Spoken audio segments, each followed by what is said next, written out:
Selamat pagi anak-anakku kelas 8. Selamat bertemu kembali di kelas IPA.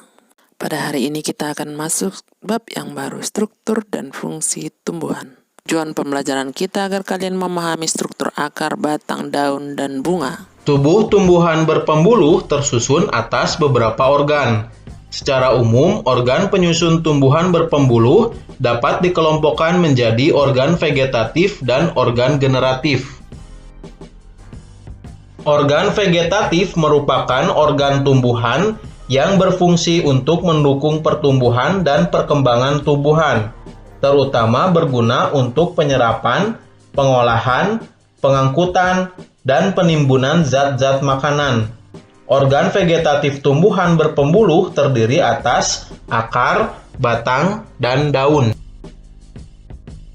Organ generatif merupakan organ tumbuhan yang berfungsi dalam proses perkembangbiakan secara generatif atau seksual didahului oleh peristiwa perkawinan. Pada tumbuhan berbiji tertutup angiosperme, organ generatif terdiri atas bunga, buah, dan biji.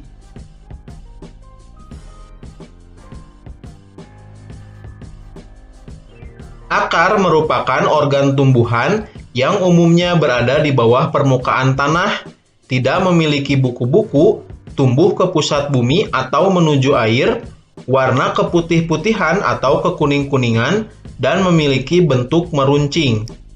Terdapat dua jenis sistem perakaran pada tumbuhan, yaitu serabut dan tunggang. Tumbuhan monokotil seperti padi, jagung, dan rumput memiliki sistem perakaran serabut. Sebaliknya, pada tumbuhan dikotil seperti kacang tanah dan mangga, memiliki sistem perakaran tunggang. Akar memiliki fungsi untuk menambatkan tubuh tumbuhan pada tanah atau medium tumbuhnya, menyerap air dan mineral dalam tanah atau pada medium tumbuhnya. Pada beberapa tumbuhan, akar mengalami modifikasi sehingga dapat memiliki fungsi untuk menyimpan cadangan makanan, misalnya pada singkong dan bengkuang, serta berfungsi juga untuk menyerap oksigen atau untuk bernafas, misalnya pada tumbuhan bakau. Pada wortel dan lobak, akar tunggang berfungsi menyimpan cadangan makanan yang akan digunakan tumbuhan selama perbungaan dan pembentukan buah. Oleh karena itu, wortel dan lobak akan dipanen sebelum perbungaan.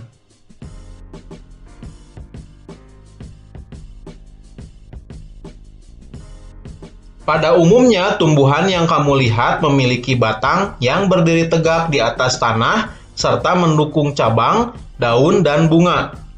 Batang umumnya berbentuk panjang bulat seperti silinder, memiliki ruas-ruas atau internodus yang masing-masing dibatasi oleh buku-buku atau nodus. Pada nodus inilah tempat melekatnya daun dan tunas. Batang memiliki banyak fungsi, antara lain menyokong bagian-bagian tumbuhan yang berada di atas tanah, dan sebagai jalan pengangkutan air dan mineral dari akar menuju daun, dan jalan pengangkutan makanan dari daun ke seluruh tubuh tumbuhan. Batang tumbuhan monokotil memiliki ruas-ruas batang yang terlihat jelas, sedangkan batang tumbuhan dikotil, ruas-ruas batang tidak terlihat jelas. Pada beberapa tumbuhan, batang dapat mengalami modifikasi dan berfungsi sebagai tempat menyimpan cadangan makanan, misalnya pada tumbuhan tebu.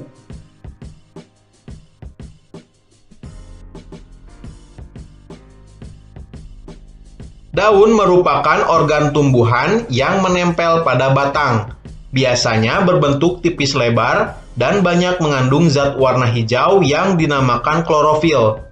Daun memiliki beberapa fungsi, antara lain sebagai alat untuk mengambil gas karbon dioksida yang digunakan sebagai bahan baku dalam fotosintesis, mengatur penguapan air atau transpirasi, dan pernapasan atau respirasi tumbuhan.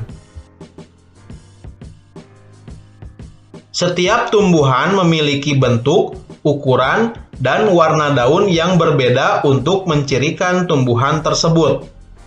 Peruratan daun merupakan ciri untuk mengetahui suatu tumbuhan termasuk monokotil atau dikotil.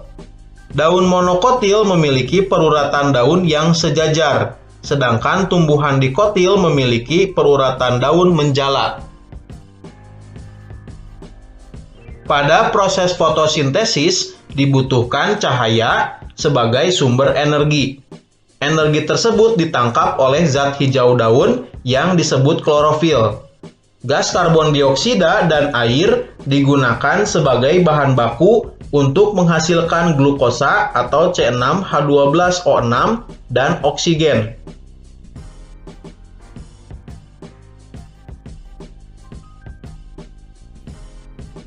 Bunga merupakan alat reproduksi generatif pada tumbuhan. Bunga biasanya memiliki warna yang menarik dan berfungsi untuk menarik serangga atau hewan lain yang dapat membantu proses penyerbukan. Secara umum, bunga tersusun atas dua bagian utama, yaitu perhiasan bunga dan alat reproduksi bunga. Perhiasan bunga meliputi tangkai, kelopak atau kaliks, dan mahkota atau korola. Sedangkan alat reproduksi berupa benang sari atau alat kelamin jantan dan putik atau alat kelamin betina. Bunga yang memiliki bagian-bagian tersebut disebut bunga lengkap. Sedangkan bunga yang tidak memiliki salah satunya disebut bunga tidak lengkap. Berdasarkan keberadaan alat reproduksi dalam satu bunga, ada bunga yang memiliki benang sari dan putik dalam satu bunga. Bunga yang demikian disebut dengan bunga sempurna. Namun ada juga bunga yang hanya memiliki satu alat kelamin saja dalam satu bunga, benang sari saja atau putik saja. Bunga yang demikian disebut bunga tidak sempurna. Tumbuhan monokotil dan dikotil dapat dibedakan berdasarkan karakteristik bunga, yaitu jumlah bagian-bagian bunga.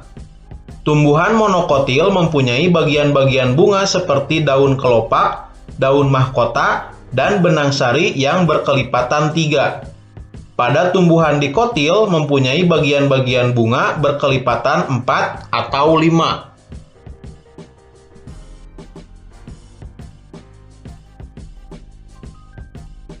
Salah satu bagian dari bunga yaitu putik atau pistilum.